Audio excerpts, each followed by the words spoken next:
अल्लाह ने जो निशानदेही की ना, पॉइंट आउट किया, दीन समझा करो और समझने की नीयत से आया करो।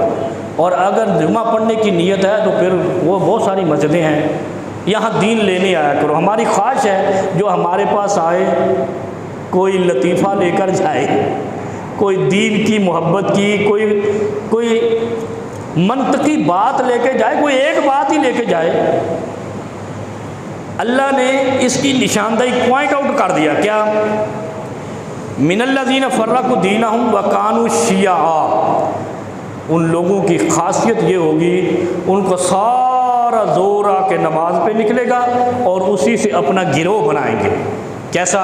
सबज पगड़ी वाला, लंबी पगड़ी वाला, तकोन पगड़ी वाला, लंबे जुब्बे वाला, मिसवाक जेब वाला, हरे कुर्ते वाला, गले में तस्बीह वाला, जंजीरों वाला, सारा दिमाग दीन उसका कहाँ पे है? इसमें काली पगड़ी वाला। हाँ, काली पगड़ी वाला, अब टोपी वाला नहीं कह देना, नहीं नमूने नहीं, काले कपड़ों वाला भी नहीं, डिज़ाइन बना वो दीन। अगर ये डिज़ाइन उस ज़माने में होते ना बाबा जी, तो सहाबा कोई भी काम ना कर सकते, वो डिज़ाइन ही बदलते। आज पगड़ी कैसे, आपने देखा होगा ये तबलीगी जमात वाले स्पेशल, मेरे पास एक मौलवी साहब आए, अल्लामा प्रोफेसर ताहिर अंजुम कादरी, हमारे दोस्त थे, चले गए यहाँ से। वो एक दिन यहाँ आए मेरे पास सुबह सुबह, मैंने खैर हो गए सुबह सुबह जुमे वाले दिन, कह रहा यार पगड़ी बनवाने जा रहा हूँ फैज़ान मदीना। मैं खैर हो गई पगड़ी मांगा, कह रहा वो बनी बनाई पगड़ी वहाँ से मिलती, जुमे में पहननी, जुमा पढ़ाना है फलानी जामिया मस्जिद में।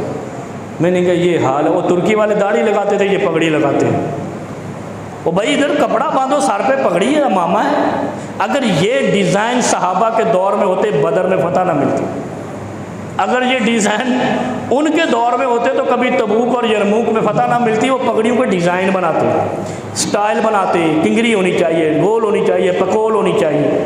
वो दीन कैसा है? सर पे कपड़ा रखना चाहिए, सर ढांपना चाहिए, अदब की अलामत है, अद्दे अदब है। और अगर नहीं रखा तो तब भी सारे काम दुरुस्त हैं।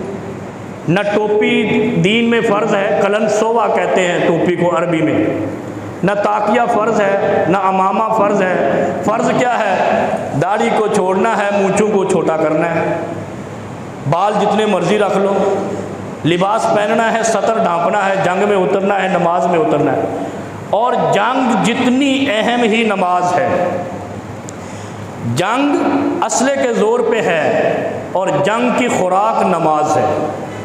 इसीलिए रसूलुल्लाह सल्लल्लाहु अलैहि वसल्लम नमाज जंग में भी नहीं छोड़ते थे। क्यों? उधर दुश्मन का गला काटा है, इधर अल्लाह से इल्तिजा की है, अल्लाहुम्मा अंसुरनी वला तंसुर अलैया, अल्लाहुम्मा आइन्नी वला तुइन अलैया। ऐ अल्लाह मेरी मदद कर, मेरे मुखालफिन की न कर।